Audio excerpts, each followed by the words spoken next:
What's up, Wargamers?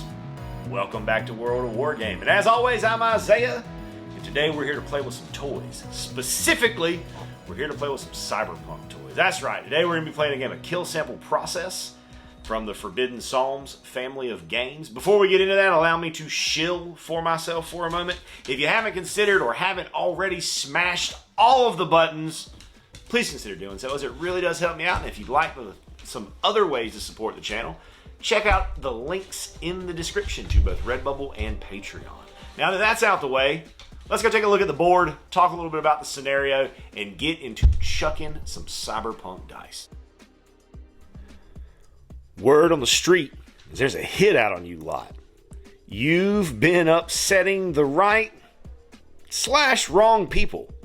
Here we are, my friends, set for There Is a Problem, which is technically mission 5. I'm skipping over mission 4 for now because I had to get a friend of mine to print the Machine God model that I'm going to use, and I need that for scenario 4. But I have the file, I have the printing of the file arranged because it's too big for my printer, so that we will be coming back to visit that. In this scenario, we were sent to this metro station to do a job. As it turns out, the job was a trap. So we've got 4 gangers total for the solo, 2 in this 6-inch strip of the board, 2 in this 6-inch strip of the board. I am fully deployed here on the station cover. Everybody's in there. And then we've got 2 bodies on the tracks that can be looted as per the loot rules. In this scenario, there is a 50-50 chance that a train will show up and just plow through whatever might be on the tracks. So at the end of the round, you roll a d4. On a 2+, a train comes through, and any model on the tracks must make an agility test to duck under the train. On a failure, they drop to 0 HP. Down models that are on the tracks and get hit again are removed from play. They're outright killed. Are killed if another train passes over them. So don't stand on the train tracks. I grew up in a railroad town. That was one of the first lessons that I learned. Don't stand on railroad tracks. Our goal in all of this is to get across the board to the other side and live. That's our reward. We get to live. We don't die. Mikey doing a heel flip off of the platform, and then he's going to take a shot at this ganger right in front of him. We rolled for the gangers, and we got the troglodytes. I'm gonna unload with that good old heavy pistol. That is a 7. That is going to be a miss. Splinter going to move up just a little bit and take a shot at this ganger. 11 plus his presence of 2. Yep, that'll hit. We got a D8, I believe, on the ancient rifle. D8. 2 in their armor 1, so 1 damage. He's going to move up his 5 to here and take a shot at the troglodyte. Taking a shot with that sawed off. That is a hit on D8 for the sawed off shotgun. That is max damage, which is 8 minus their armor of 1 takes it to 7. Who has the big movement, he's the fastest of them all, is going to just run in on that ganger and see if he can't polish him off. That is a hit, because that's like a 21. He's like +6 to this because he has the butch feat, which gives him +3 with katanas, and he has an agility of 3. It's hard for him to miss, but he can do it. We've seen it happen if you've seen any of the other videos. So that's 15. I got a D10 worth of damage. So that's a 7 minus 1 is 6 damage, which is enough to finish that dude off. Bonnie is going to perform a double move and just get himself up behind that Cadillac. We come to bad guys doing stuff. This guy. And just for the sake of we haven't done it in a while, we're going to walk through the flow chart just to show you what that looks like. The rules don't apply. They're immune to programs. He can see a model that is the same type as him. It is not within an inch of him. He does have a ranged attack. Skirt. He does not need to reload right now, so he's got ammo. So he moves 1d6 towards the nearest model who is not the same type as it and stops before getting within 1 inch.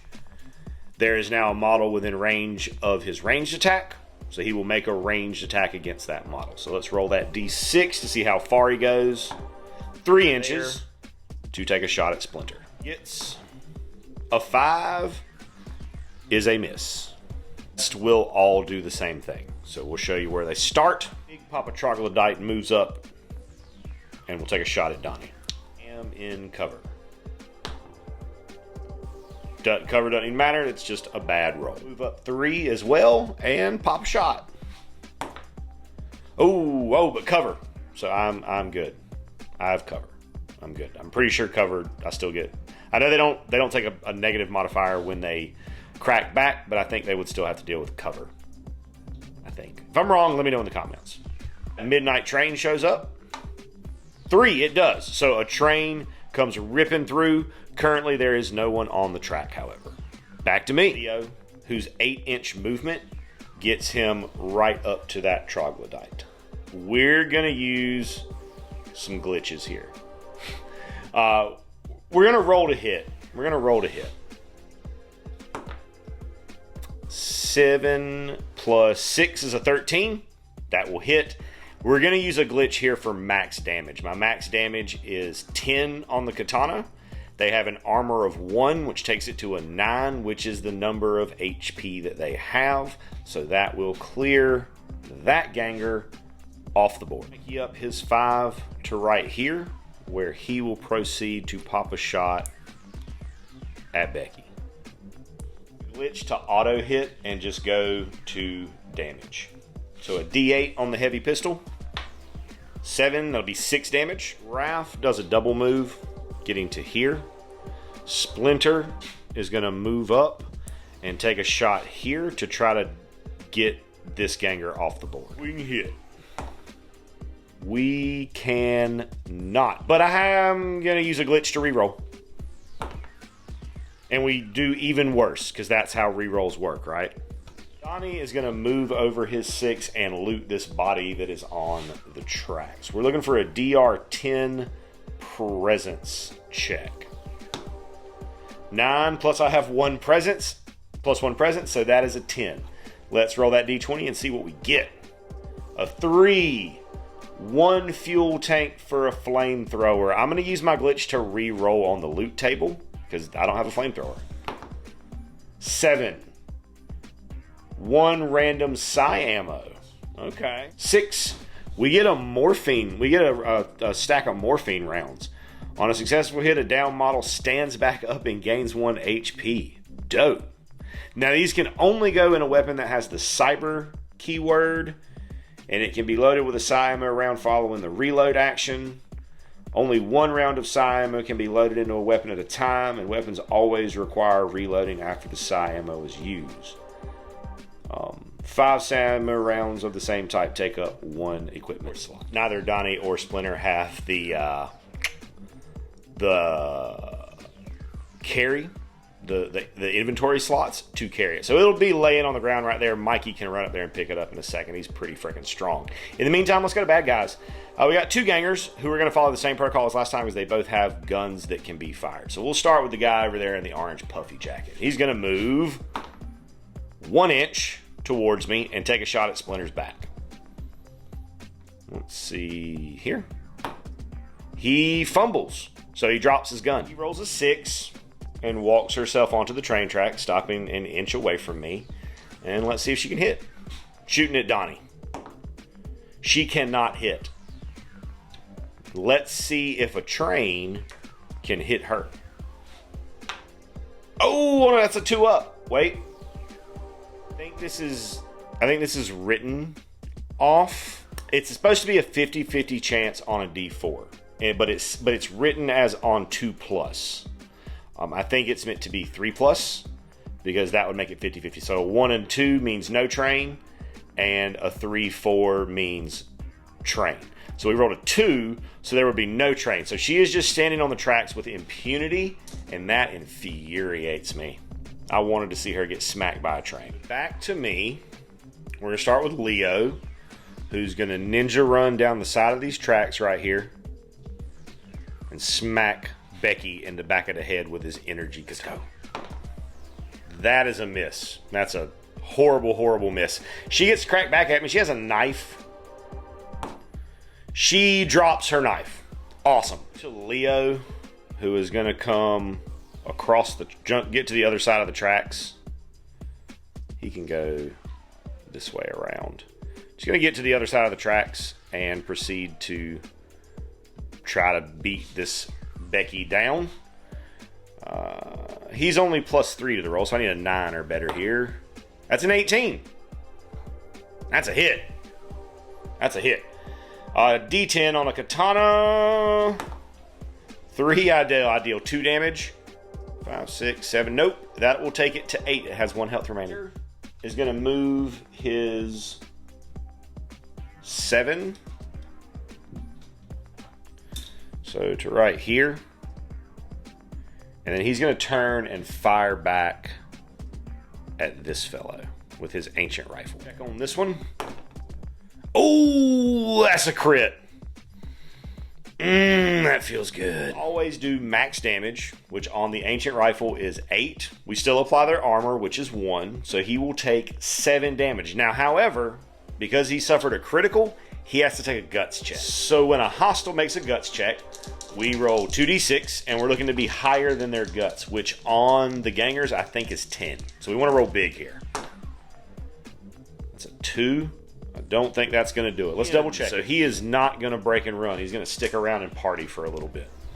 Mikey is going to move up his 5 and grab that psi ammo that we found. That leaves Raph, who's just going to go ahead and double move on off the table. At the beginning of the hostile phase of turn 3, we get enforcers equivalent to the crew's wanted level. Wanted level is 5, so they get drones. So drones show up in a random player deployment, which would have been either this corner or that corner. We rolled even odd. This was the even, so they came in over there. And then we'll do some hostile actions. They're going to be going for Leo, trying to get to Leo because he is wanted. I'm pretty sure. Yep, Leo is the one who is wanted, so they will automatically try to get to him. We're going to start with this one who's in combat. We'll even rod who she swings at, so on an even, she'll swing at Leo. That is a 6, which is even, so she will swing at Leo. See if she can hit him. She cannot hit him. Let's see if Leo can hit her. Now, because normally I would have a -3 to this crackback, but because I have an ally within an inch of the same enemy, that is negated, and I'm just rolling on my regular roll. So +6 to the dice. 22 will hit. We'll roll the damage, which is a D10. Wait, she's at 8. I only needed to deal 1 damage. So she is out of here. We'll move up and take a shot at Mikey. That is a hit, even with the cover. Because it's 15 -3, so that's going to hit. Their pistol does a D6. 6, and I have armor 1 against shooting, so that is 5 damage to Mikey. Will not use their smart pistols until they have taken damage, so they will just move 2d6 towards Mikey/Leo. They're moving in that direction. And then we come back to me, where I'm about to just book, I think. If Mikey can make it off the board from where he is, then I'm just gonna dip set by falling back with Splinter. He's got to move 7, so that's plenty. And he's gonna take a shot at this fellow. See if we can just finish him off. That's a hit on a D8. Womp womp. I think armor's to a minimum of 1 though, so still 1 damage. So that leaves him with 1 health remaining. We'll go to Mikey, who I measured it out. He can make it on a double move to the edge of that table right there. And then nobody else. Does Donnie have a gun? Donnie does not have a gun. All right, so these guys are just going to pull back and make a little bit of a shield in front of Mikey so that guy cannot take another shot at him. We'll go to hostiles. We'll move 5 and take a shot at Donnie. He misses. That is fortunate for me. Both of the drones will continue to move 2d6 towards Donnie. Now, let's see if that one gets hit by a train. He does not.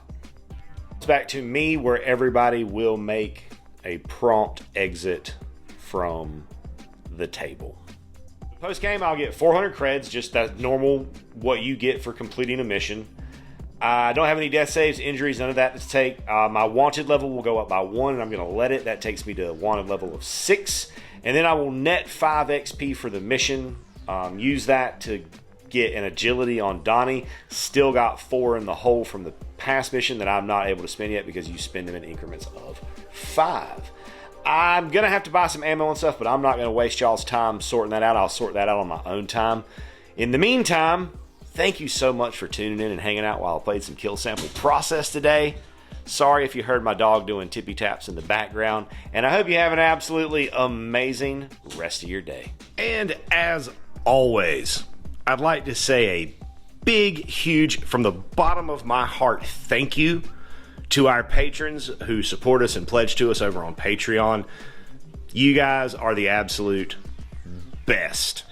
If you enjoyed the content you saw here today and that's something that you would like to consider doing to help out the channel, go over there, check out the link in the description, check out the Patreon. There's a lot of cool stuff over there, including access to our Discord server. Talk to me, hang out with me, talk about our work, what we got going on in the hobby, some shout outs, all kinds of cool stuff. Check it out if that's something that you think you would be into. And regardless of whether or not you do that, I want you to know that I am incredibly grateful that you decided to stop by and spend part of your day with me today, rolling dice and pushing toy soldiers around. I hope you have an amazing rest of your day. And as always, may the dice be ever in your favor.